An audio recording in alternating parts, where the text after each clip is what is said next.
What's happening, everybody? Welcome back to the Guitar Corner. Hold on, I'm crooked. I had a whole thing with the looper going, but I think there's a cable loose or something. I got the hum monster is after me, so I'm just plugging in direct with this Chet, and I'm just gonna freestyle a little bit, and we'll talk about what we're playing today. But what I'm leading into today is an idea that, once again, my man Jason Coker gave us.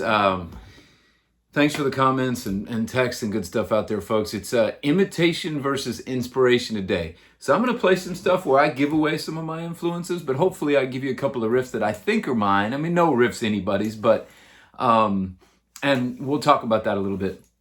Halloween is coming, which is exciting. I am a few hours from leaving for Atlanta. You may be able to tell I'm a little tired, but things are great. First week of tour has already been underway. We were down in Tampa, Miami, ate some good Cuban food. We worked with a bunch of schools down there, played some high schools, played a really cool event for special needs kids down in Miami, Robert Rennick Educational Center. It's been incredible, but definitely some 15-hour drives back and forth from Nashville down to Miami. Yeah, everything's underway. I think maybe the next one of these I will do from the road. I got my little battery powered amp ready. I've been threatening to do that, but I keep coming back here to my little safe library amp space. Anyway, okay, let's play a little music, and yeah, away we go.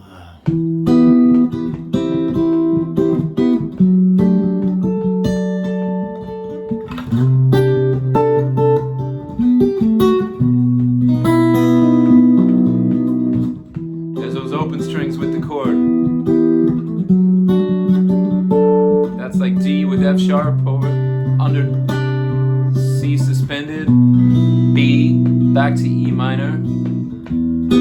That's the E minor chord, but we're going, we add that little C. Like I told you before, I ripped that off of Sting. So dyads from the first lesson.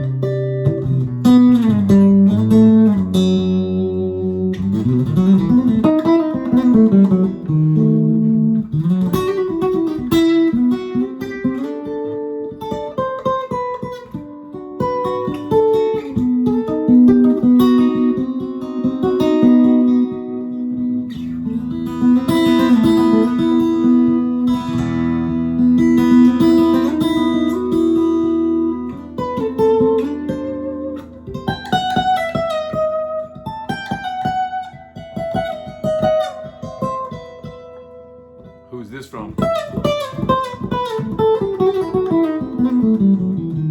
That's kind of a stolen version of some Satch Sweet Piggy. And the other one is the Aeolian. That's just a 1-3-5s out of Aeolian scale all the way up. Stole that from Yngwie when I was 12 years old and did nothing but sit around my room listening to Yngwie Malmsteen.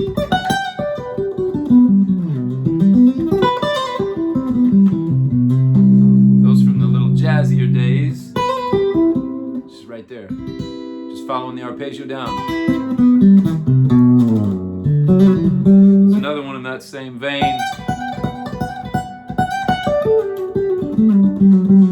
That was Steve Lukather from Toto. I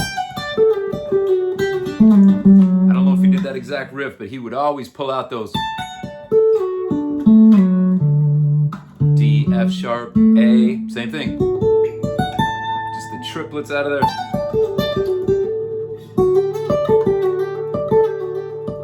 You hear that in his playing a lot too.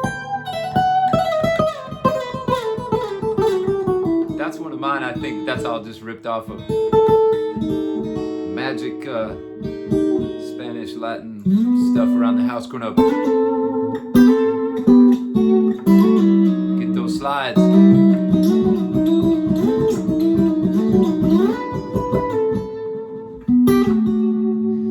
Blues in there. I've always thought blues and minor, harmonic minor and Aeolian and blues work so nice together. You can be in some suspensions and then just go right to a little Phrygian and then right over to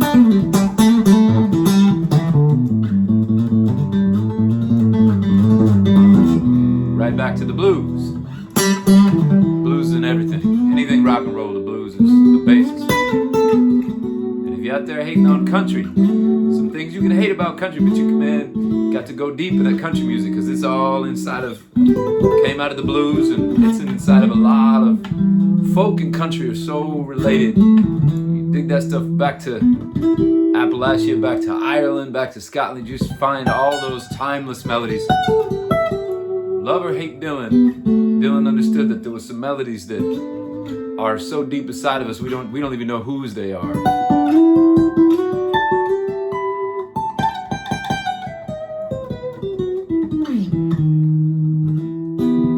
I'll return, take you home here.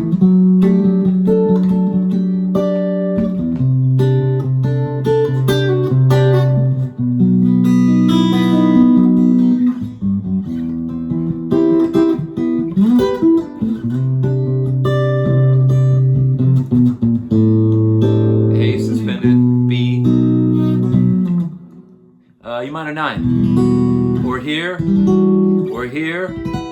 or back to the octave. All right, I hope there was something there for you. So what I was trying to do is just sort of free associate through my playing and realize, just find the things that I've stolen and maybe a few things that are a little bit mine. We left out a lot of things we've already talked about in these lessons. We didn't have any of the harmonics. Black Star Inve right there. We didn't have the E minor harmonics, which are available to us. We didn't do a whole lot of hammer-ons and pull-offs, but we did everything finger-picking, a little Mark Knopfler style. He's somebody that really, it's been the last few years that I've been really digging into him. But what I wanted to talk about today is becoming ourselves, as tall of an order as that is. Where's my stuff here? You know, when I started out, I think everybody starts out. Stephen King talked about this once. He said, you know, he said, I'd read Ray Bradbury and everything I did was, you know, this magical kind of Halloween, you know, he said I would read, you know, detective novels and they would be hard clipped, hard boiled. He'd take that language as he was learning. That is inevitable when we start. We're really just going to be inspired by the first things that move us.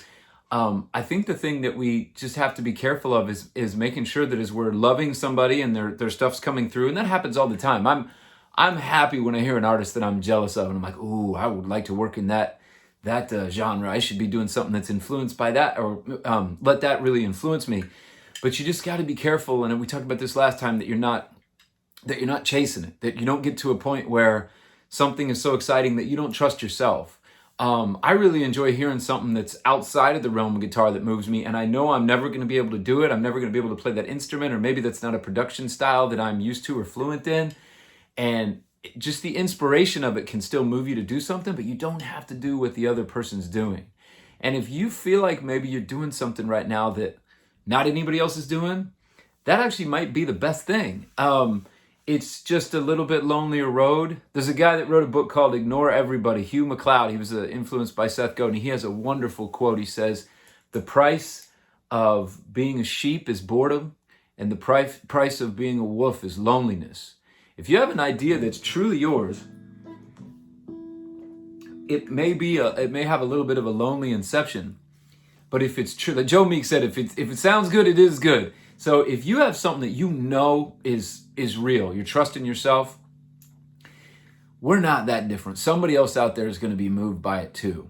So I think, you know, I used to obviously copy a lot of Inve riffs. I just love harmonic minor because I heard my mama playing it on classical piano when I was growing up. So Inve was a natural extension of that. He was following Paganini's stuff, and, you know, if you listen to Bach and Beethoven and a lot of these really grandiose minor scales and beautiful stuff, that stuff is coming from the same planet. So it was inevitable I was going to end up on a lot of, you know, minor guitar stuff. But I grew up on the blues too. I tried, and for a while I only wanted to be Hendrix, so I was ripping off his. Then I only wanted to be Prince. There's worse people to want to be than Prince. I mean, he was great for me because I got a little cheap drum machine and a 4-track and was able to start teaching myself bass and some other. He sort of gave me the confidence of going, yeah, you can, if you don't have anybody to jam with, you can make a record yourself. And back when I was doing that, we didn't have GarageBand, we didn't have those things. And so you really did need to see almost somebody blaze that trail to know how possible it was. And we didn't have any money to go to a studio. So that helped me have to teach myself EQ and compression and all those things. And there's really something to be said for learning one tool at a time. The only thing that I think it hurts people with everything being available in Logic. Is just, unless you're going to spend the time to go down the rabbit hole on YouTube or find somebody else that's done it and talk to them about how they use each tool in there, it gets very easy to think, the computer can solve the problems for you. And as amazing as the AI and everything else is, we still are the ones that have to solve the problems with our hearts and our souls. So yeah, all this is about expressing. And so I think it's really good to push our boundaries. We talked about this before, listen to things that you don't normally listen to. But the one thing I think, the one thing I found is no matter what genre they're playing in, the greats always sound like themselves. You always know it's them. My manager, wonderful Ryan Romanesco, he got me I got to set in on a gig. Steve Vai was doing a fundraiser out in Los Angeles, and it was Steve Vai, Vernon Reid, who I was on the cover of Guitar for the Practicing Musician. He was on the cover of Guitar for the Practicing Musician. I was in the spotlight column when I was little. So meeting him was an honor. John Five, a bunch of great, incredible musicians and guitar players. But I'll tell you, you could be backstage, you could be outside the venue, and you hear one note of these players, and it wouldn't matter what they were jamming on, you would know it's them. Their vibrato, the way they attack the string, maybe even their first two notes, the way where they start. Do they start in the fifth? Do they start in the root? Do they start in the third? Are they using a lot of passing tones? But more than anything, it's a voice. And this applies to any instrument, and I think any writer, anybody working on a screenplay or a blog or anything, it's about really finding our own true voice. And I think one of the coolest ways to do that is just not being locked into only being influenced by people in our,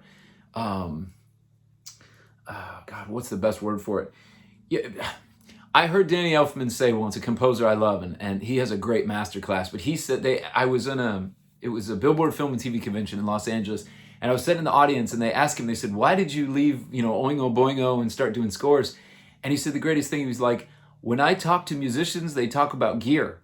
He goes, when I talk to directors, they talked about books and ideas. I was really excited by that. So that may sound hardcore to us musicians, but I think there's something to be said for that. I remember I asked a couple of my teachers growing up, I was like, hey, who influenced you? Who do you listen to? And I remember the first time a guitar player said to me, John Coltrane. I was like, that's not a guitar player? Like, yeah, no shit, that's not a guitar player. You should only be listening to guitar players. And then, got me off into jazz and blues. So I'm not trying to act like I got this figured out by any stretch of the imagination, but I know, to me, movies, books are probably more inspiring to my playing and what I'm trying to write than, especially with lyrics. Obviously, anybody out there working on songs, once again, Stephen King said, if you don't have time to read, you shouldn't have time to write. Those things they're inextricably linked. But being influenced by things that are not just what you normally do, but really not just your instrument, because there is music and inspiration, nature. If I go on a long 3-hour walk, just tire myself out, I usually can stop all this chatter and craziness and buzzing bees in my head, and then every now and then a song will appear. And I think a lot of that is just because I'm not so narrowly focused on, I'm a guitar player, I have to play. Just breaking out of our, I always say pillars. It's like you get these things you hide behind. I've got to have 50 pedals. I've got to have, I shouldn't be talking, there's a lot of amps in this room, but I've got to have, all these things to create. You absolutely don't. Another Hugh McCleod thing I stole for you today off that amazing book, Ignore Everybody. He said, the better the artist, the lesser amount of tools they need to create something. And I think that's just getting back to the fact that if it's your heart and your mind and your ideas, all those things are going to come through no matter what you're using. What kind of strings or guitar, and we need to go into some of those things. A couple of you mentioned, I know I set out to do this guitar thing. I was going to talk about picks and pedals and all these very specific things. And I know it's become more of a kind of a psychological foray into, ourselves and music in general. And I hope that's okay with some of you. I'll come back to the specifics. But I think why I'm probably starting with a lot of this, talking things through is, I think that until we get our hearts and minds right, these other things aren't going to save us. I'm sitting here, I got a thin pick, I got a heavy pick, I got my little red picks for the band. I got tubes sitting out here that I've tried to put in things. But man, a lot of that stuff can just be an excuse. If we're not inspired, if we're not, and frankly, keeping our lives in order too. I know this is getting long, folks, but man, I know if I have a fight with my better half, or I haven't called back from the road in time, or I've done something to kind of screw up the water, man. If the ocean's starting to get wavy, everybody always thinks, all that pain's going to make a great song. Old shrink friend of mine said, he's like, man, it's grist for the mill. You got to use it. That's true, but if your life is in order, there's a better chance that you're going to be able to have the time to sit down and create without interruption, without all these other things tugging at you. So I think making sure we're kind to each other, we're taking care of the people we're supposed to be taking care of, that'll maybe give us, a chance to find 15, 20 minutes and just kind of think through some things. So that's what I'm doing here. I'm just taking these little moments to think out loud with y'all. It helps me learn about myself a little. Hopefully the comments will show me what you want to know, teach me some things. But yeah, all this is really expressing. And look, if you watch these videos with me and you're not trying to learn how to sweep pick or do any of this, and that's what I'll show you real quick here too, as we finish this up, a couple of licks. But if that's not what you're trying to learn, it doesn't matter. One more from that book. I think that should be my show and tell this week, is the Hugh McCleod Ignore Everybody book. Get that book. It's incredible, especially now while everything is changing. All of our jobs, and all the businesses are changing. It's a great book. But he said a great thing. He said, Hemingway found brevity. Different artists find their thing, but they only found it through putting in a ton of hours and just sort of listening to their gut and their instinct. But he said Bob Dylan can't play guitar or sing, and yet he cracked the world in half with his lyrics. He figured out what it was that he could do well, that was his gift. So just remember, there's people out there right now, they don't want to do any of this. They won't do any of this stuff. They want to play, which I like to play too, but if the lyrics are good enough, if the song is strong enough, if it's a true thing, you don't need any of that other stuff. 3 chords in the truth, I always say. I like 4 chords in the truth. But yeah, if you're getting stuck or you're feeling like you're at a plateau, especially on guitar, because this is such an interesting instrument. It's a very technical instrument if you're trying to break out of it. We talked about it before, the same note is in 5 places. It's not like the joy of hitting a drum, where even though you may not be a drummer at all, at least you get the joy of hearing that. Or if you're going to learn, be a DJ, you can get one scratch off. You're like, oh, that sounds exactly like what somebody great is doing. But of course, there's a learning curve there as you go, just the same as there is on guitar. But getting your first few notes out of a violin, really difficult. No frets. A saxophone, you got to get your embouchure.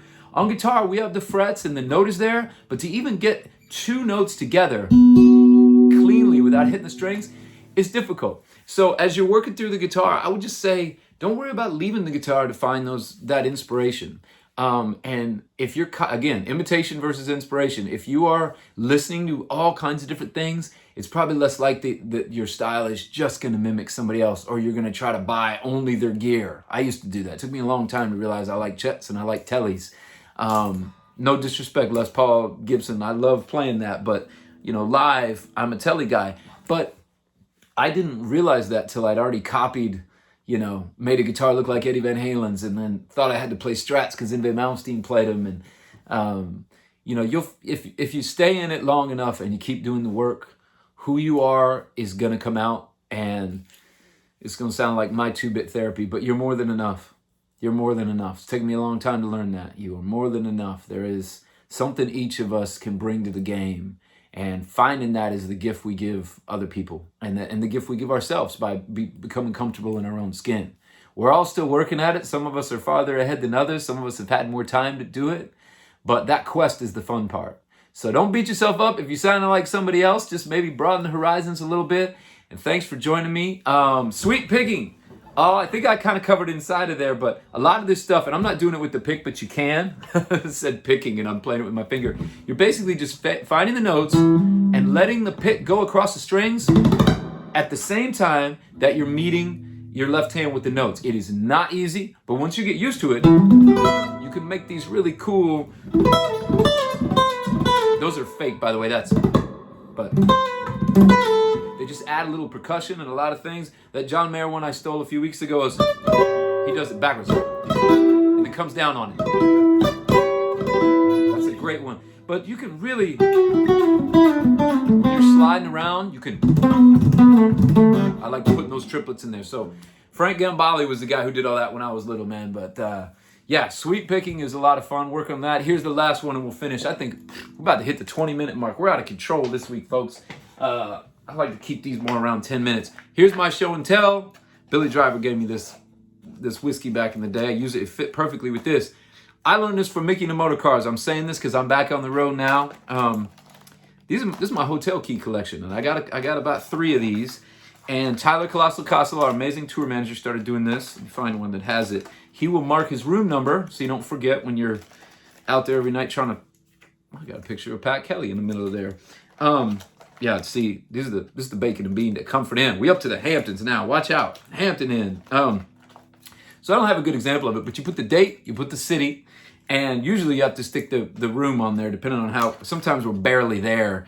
Fancy problems, right? But yeah, it's really fun going back and seeing these, especially the old school ones, some of the hotels that aren't there anymore. So yeah, if you're on the road at all, you're taking a vacation, I think it's fun to collect that stuff because I'm a nerd, and someday I'm gonna look like one of these psycho pack rat people that has too much junk. All right, I hope you got something out of this. Leave me a comment. I'll keep these coming. I want to start doing these at least twice a week. It may be a little tough with the road, but I'm only out for about 4 weeks. So once the holidays come, y'all get ready. We're going to go into all kinds of stuff. All right. Thank you for being here.